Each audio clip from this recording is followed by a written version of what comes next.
This is Seasons of Discontent with your hosts Rick Snyder and Matt Combs on the Hogstein Network.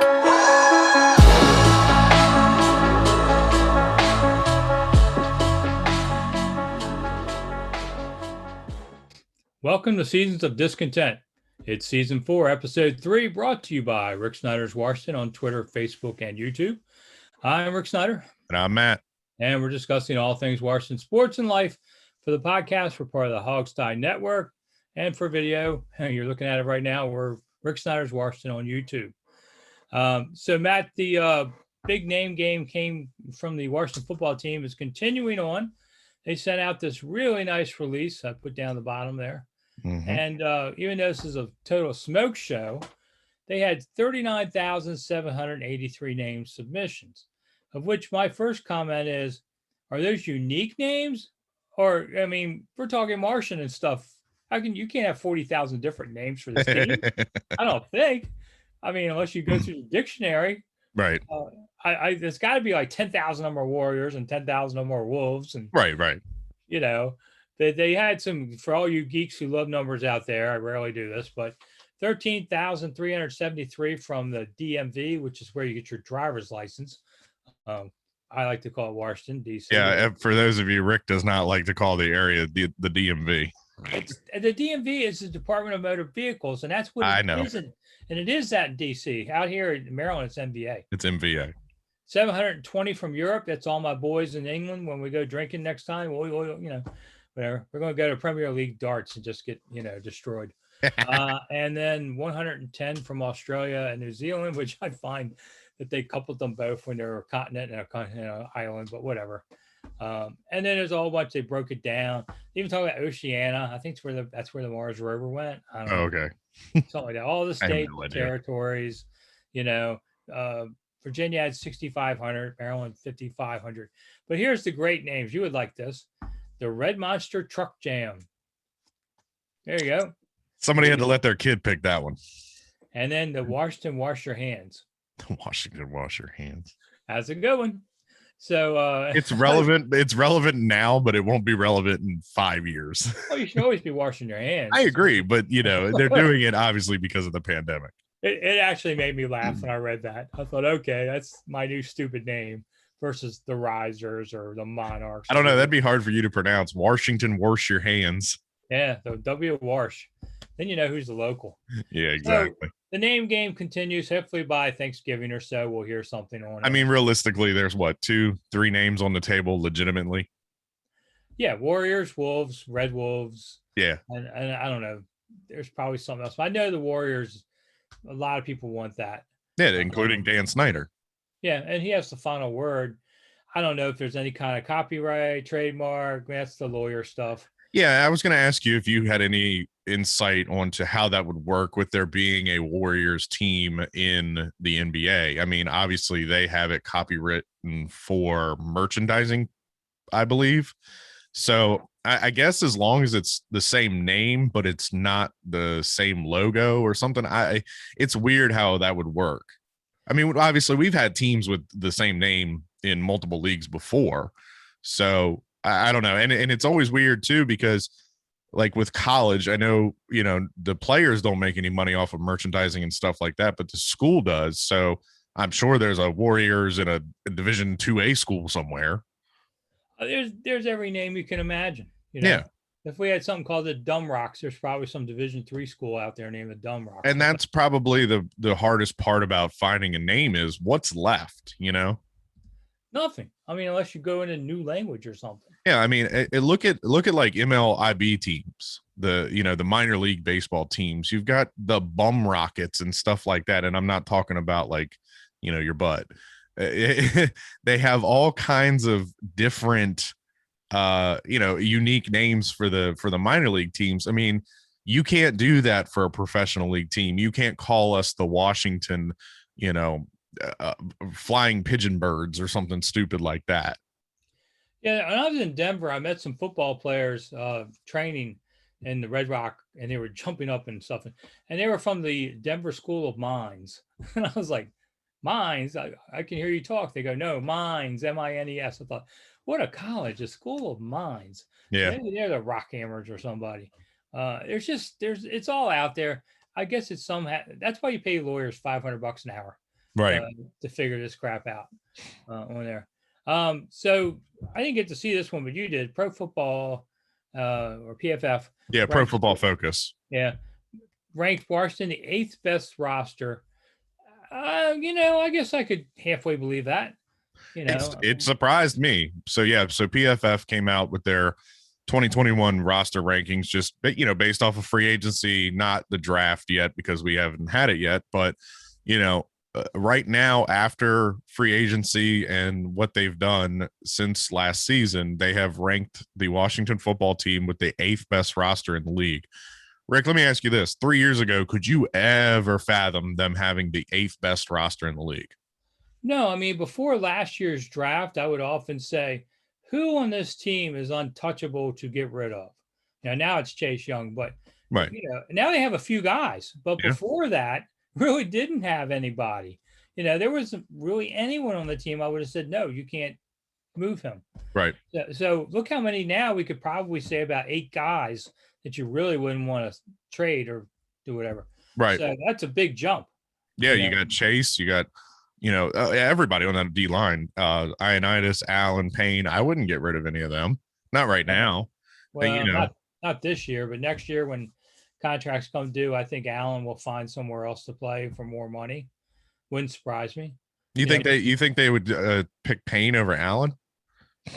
Two different spots, really, even though they play next to each other, and I think Payne will get less of an offer eventually than Allen would. Allen would probably get a better money deal, and he can play both end and tackle, whereas Payne is really just the guy in the middle to try to destroy things. Right. And Sweat's untouchable. McLaurin is untouchable. I agree. I don't think anybody on the offensive line, even Sheriff rather, is and then defensively there's quite a few guys. Even your Fuller you wouldn't get rid of. So there's it's a big jump from what they had. Yeah. But it's like we've talked about in the past. It proves to me now even more, just by, I guess, the love that they're getting. I mean, a lot of mainstream places, really touted the Ryan Fitzpatrick signing and the way that the Washington football team handled free agency, bringing in guys like Samuel. And I think the corner that they brought in from Cincinnati, that is such a under the radar signing, but everybody seemed to love it. The way that this team has handled free agency and the love that they've gotten from the national media, I would have never fathomed this years ago. And it just shows you that, the adults are running the team. You've got Ron and company running the team. Dan's sitting on his yacht, trying not to get sued for cheerleader videos anymore. So, the more hands off he is, it just goes to show you that how much better this team can be. And maybe he was the roadblock this whole time. A lot of people, including myself, tried to defend Dan at certain times by saying, he's dedicated to the team. He spends the money. He does this, he does that. But then we always hear about him meddling with the draft, a la Haskins. He wanted Haskins. So, right. It just goes to show you now that the adults are running the team. This team is a respectable franchise again. Yeah. In our next show, we're going to do a mock draft, and we'll see where Dan Snyder is, if he's meddling or not. I actually think they're going to trade up to get someone, and you'll have to listen to the next show to find out who that is. That's called a teaser. Yeah. So listen, damn it. Yeah. But we'll see if Snyder's around or not. Water always finds its mean level, I think it's called. Yeah. And he'll be back to himself at some point. I agree. But like you said, you said this last year when they hired Ron. If you let Ron continue to build what he's building, they will be in a Super Bowl within the next 3 years. So if that does happen, that gives Ron carte blanche to tell Snyder, hey, stay away. We've got this. Let's hope so. All right, here's a team I wouldn't have bet any amount of money of making the playoffs. Nope. But the Washington Wizards have won 7 straight going into today's game. They're actually in the end. I mean, 10 teams will make it. So you have like a couple play-in games or whatever they say. Yeah, I think plays 8, and then they play the winner of 9, 10, and yeah. So it's weird. Yeah, it is a weird thing, But, they're rocking along. Westbrook, in the beginning, I wondered what was going on. He put up numbers, but they were losing. But they've seemed to have found each other, I guess. Yep. So, I think the Wizards are going to make the playoffs. I thought they were going to win the East, entering the year. And, that got blown up quick. Yeah, well. They still don't have a winning record. Yeah. But, now that you're in the postseason and you're rolling along. Anything can happen. You do it. It's interesting. It's amazing that Russell Westbrook has come in here and in one season has broken the triple-double record for the Wizards. Yeah. And we're not even all the way through the damn season yet, but he's already broken the record. The rapport that he's developed with Beal, and I also think at the beginning too, Russ was trying to get his legs back because he wasn't playing back-to-backs. He was, he would be out games here and there to rest and stuff like that. I don't think Russ necessarily had all of his legs underneath of him. And now, it seems that him and Beal, they've developed a rapport that was needed to win. Plus these tertiary pieces are coming together. You look at, obviously before the injury, Avia coming off the bench was playing well. You got Bertans shooting threes left and right. I mean, they have a pretty legit squad. They just had to put it all together. And, I know Scott Brooks is up at the end of the season. They need to talk to him and they need to work on bringing him back, because I don't see anybody else that you can bring in that's going to completely flip this team from, 9-10 in the standings to 1-2. All right. I don't know. I'm not a Scotty Brooks big fan. I know you're not. Is that I would rather say he can't take them to the next level. So get in somebody else who can. All right. Our new show format being shorter than it is, we didn't get to talk about food last week, in which we got comments that said, "Where's the food?" So, okay.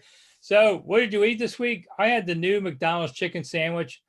Sorry, blah, doesn't come close to the other ones out there like Popeyes. It didn't have any taste. No, it's just very bland. Even the pickles didn't have any bite to them like a pickle should. The Popeye, I don't know. The Popeye sandwich is good. Even the one at KFC was way better than the McDonald's one. I don't know. But I have heard a secret.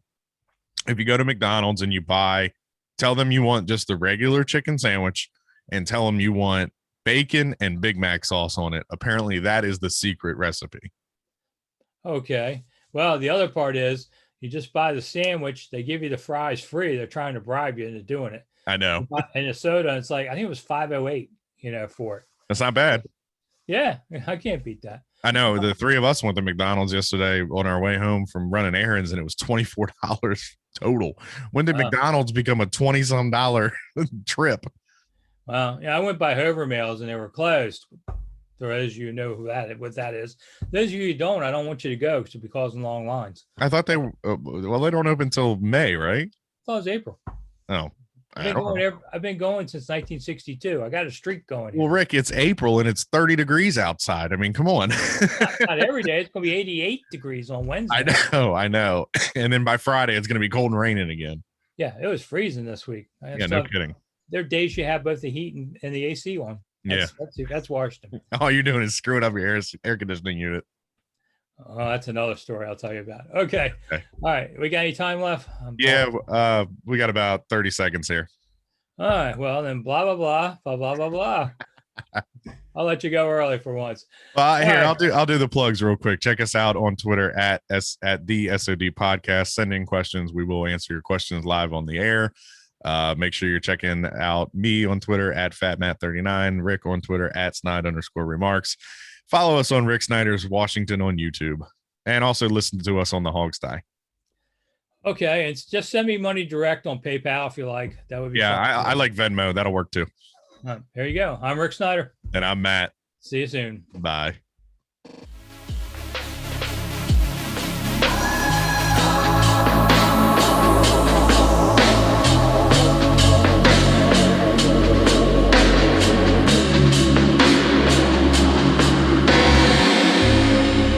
Thanks for listening to Seasons of Discontent on the Hogsty Network.